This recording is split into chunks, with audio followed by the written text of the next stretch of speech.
Everyone knows the three identities in junior form, which is this was, it means sine 90 degree minus theta, right here, sine 90 degree minus theta, so which is cosine theta.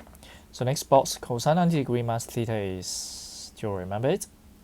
Sine theta. And last, the next one would be 1 over tangent theta. So our next job would be, well, how about we extend the idea to be larger angles, like 90 degree plus theta, 180 degree plus theta, 270 degree minus theta, etc. So which means besides these three identity, you have how many are there? 1, 2, 3, 4, 5, 6, 7. 21 more identities you're going to remember. Scaring. So that's why it's very terrible, I know. So that's why we need to have some little tricks or some ways to rule out all the results instead of remember the box one by one. So which is the focus on this part. Basically, I would say there are three steps to simplify the trigonometric identities, which is, okay, I write the steps here first and I will demonstrate the idea afterward. Okay, step one, so you have to judge in which quadrant the angle is falling to. And then step number two, so in this quadrant, would it be positive or negative for this sine theta, sine cosine tangent theta? So definitely we need to use the ASTC to judge the results. And then so it's ASTC here. And finally, I will call sometimes it change the result, sometimes we don't change the result. For example, in the identities in junior form, you'll see that sine change to cosine, cosine change to sine, tangent change to 1 over tangent. So the rule would be written in this way. How about I write like this in red? If it's 90 degree plus or minus theta, 270 degree plus or minus theta, then in this case, so we need a change.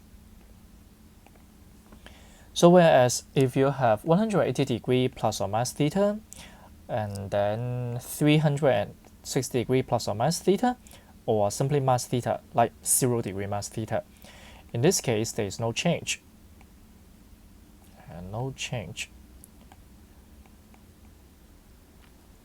And the next, what do we mean by change will be sine will be changed to cosine, cosine change to, okay, wait, cosine change to sine, and tangent change to 1 over tangent, as like the first one shown to you. And then now, okay, how about I use the space on the right hand side to demonstrate the idea. Let's pick, let's say for example, this one, as well as maybe this one as an example first. I'll put in yellow here. Okay, first of all, now the first question is called sine 180 degree plus theta. According to step number one, so it's called which quadrant?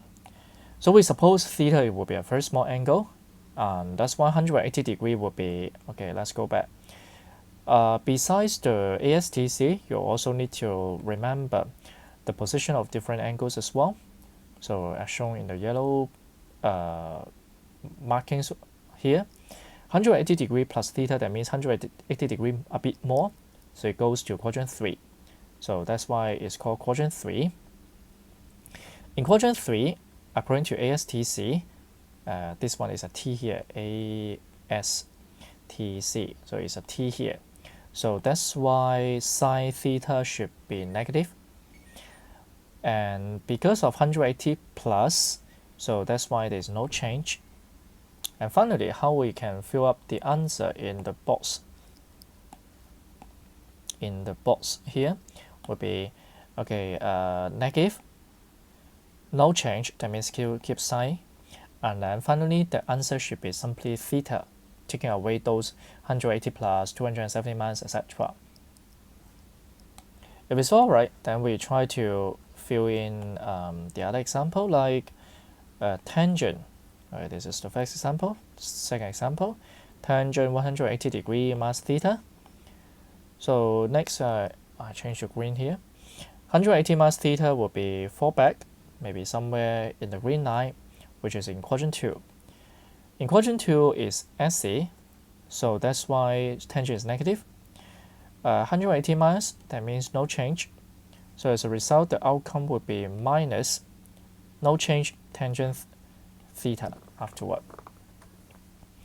How about we pick some example as follow, like maybe this one, and also this one, for example. Okay, maybe green color again. Number 3, how about cosine 90 degree plus theta first? In this case, 90 degree plus, can you judge the position, the location of the quadrant? Yes, quadrant 2. Cosine is negative, positive? Negative. 90 plus, change, no change? Yes, change. Okay, so negative. Change means cosine changes sign, and theta afterward. Hopefully it's easy, right? Okay, one more. Cosine this time, cosine 270 degree minus theta. Which quadrant is it? Yes, quadrant 3. Positive, negative? Negative. Change, no change? Yes, change. So that's why it goes to minus change means change of sign, theta afterward.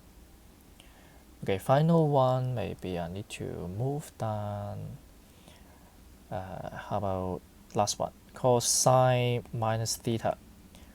This one is a bit special because it's minus theta, so you can treat it as like 0 degree minus theta or 360 degree minus theta as well. It's fine. Okay, so now this is in quadrant 4. Sine is negative. Minus theta, no change. So that's why it's minus sine theta over there.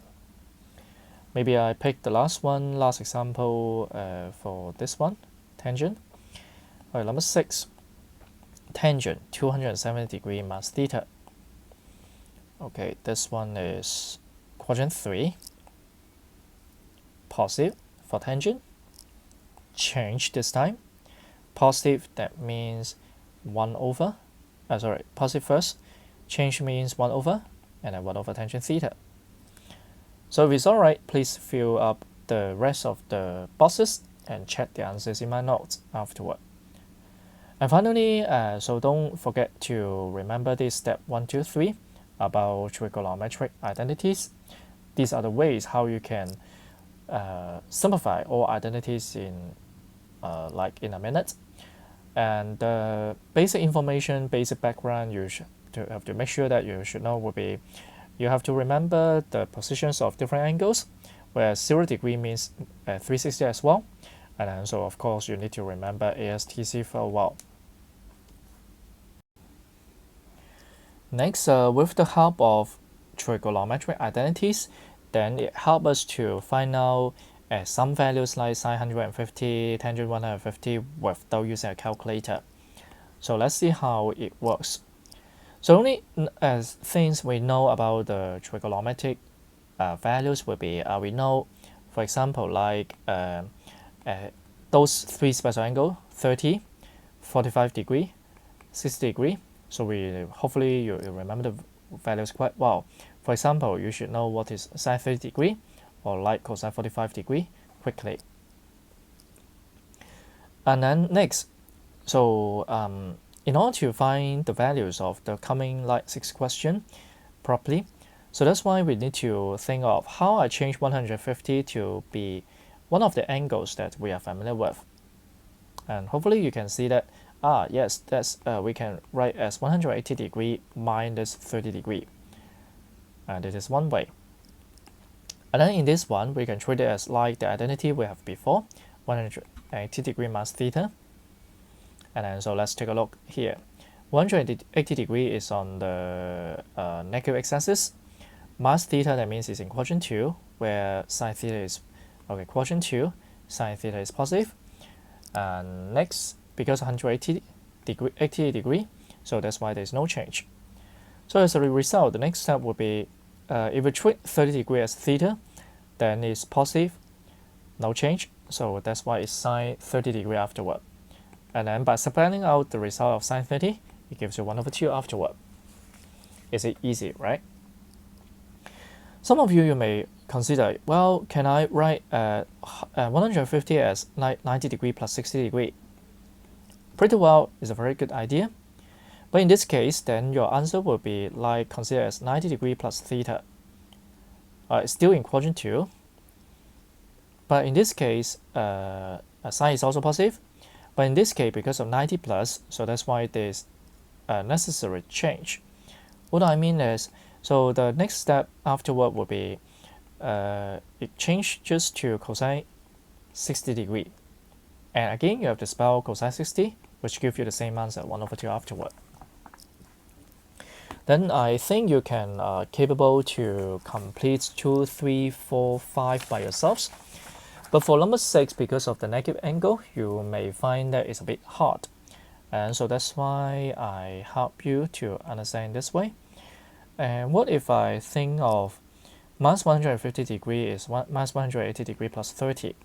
Still, we need to reduce it to a smaller angle, 30, 45, 60, which we know the results quite well. But now we've got a trouble, because in order to understand it, I write the step here, is cosine minus 180 degree plus 30. Okay, so that's why I rub away this 30 degree and treat it like it's plus theta. Next trouble is minus 180 degree. Where is it? You know, it's 0 degree, 90, 180, 270, etc. But minus 180 degree, because of the negative sign, that means it's now rotated in clockwise direction. 0 here, so that's why it's minus 90. And then it's minus 180, minus 270. So the use of the clockwise anti-clockwise direction in angle rotation can be used in this way as example.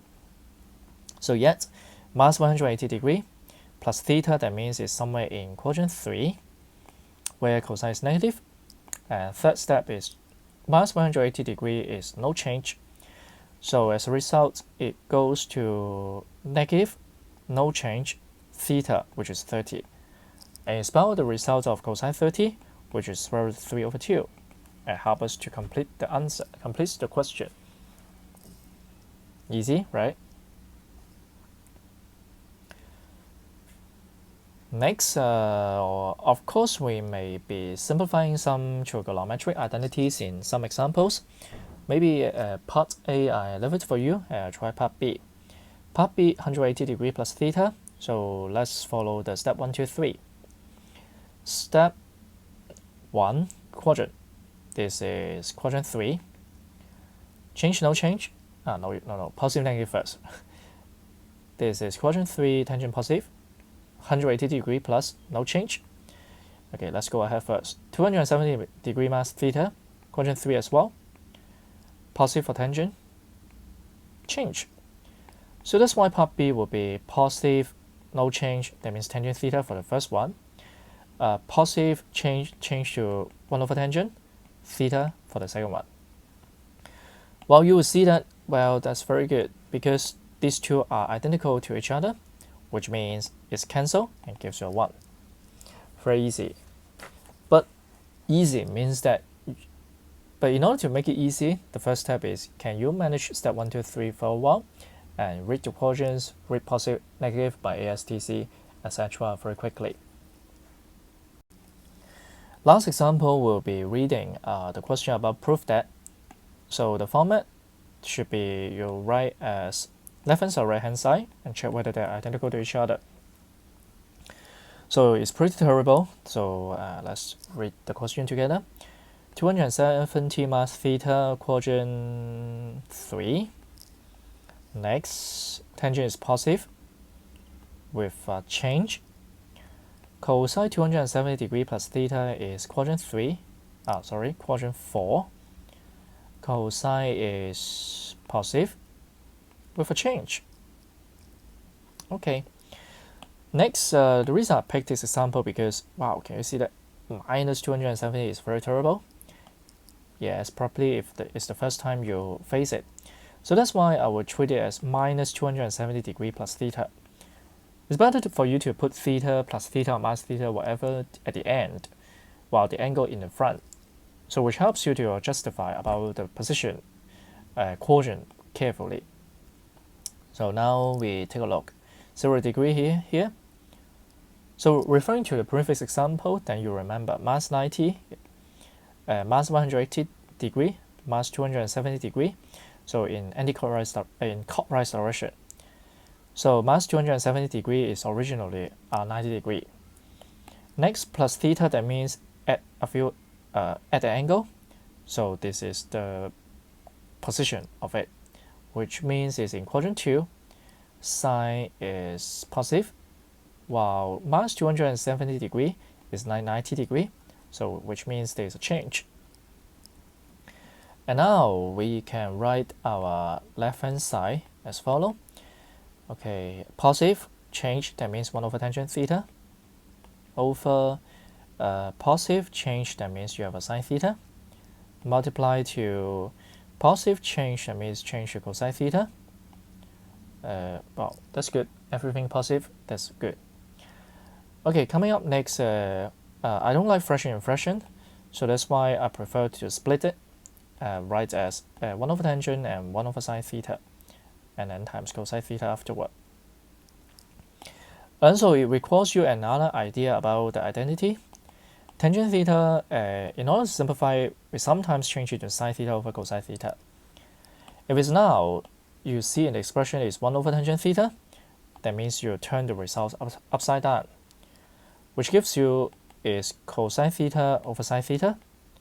So spell this little trick helps you to deal with sine cosine tangent theta in a better way. And then it's multiplied to 1 over sine theta and then cosine theta. Putting them together, in denominator is sine squared theta, on top is cosine squared theta.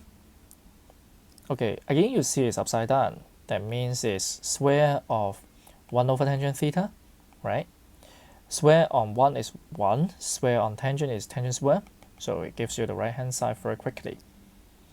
So if you can't catch up the things in this example quite well, one of the reasons is because you may not manage about upside down 1 over tangent theta quite well as check whether you can manage the procedures of simplifying this one into one big fraction cosine squared theta over sine squared theta. If you can't do it, there is a little bit problem where you have you learn how to simplify a fraction when you were young. So let's take some time to read that again, and I'm sure that you can do it quite well afterward.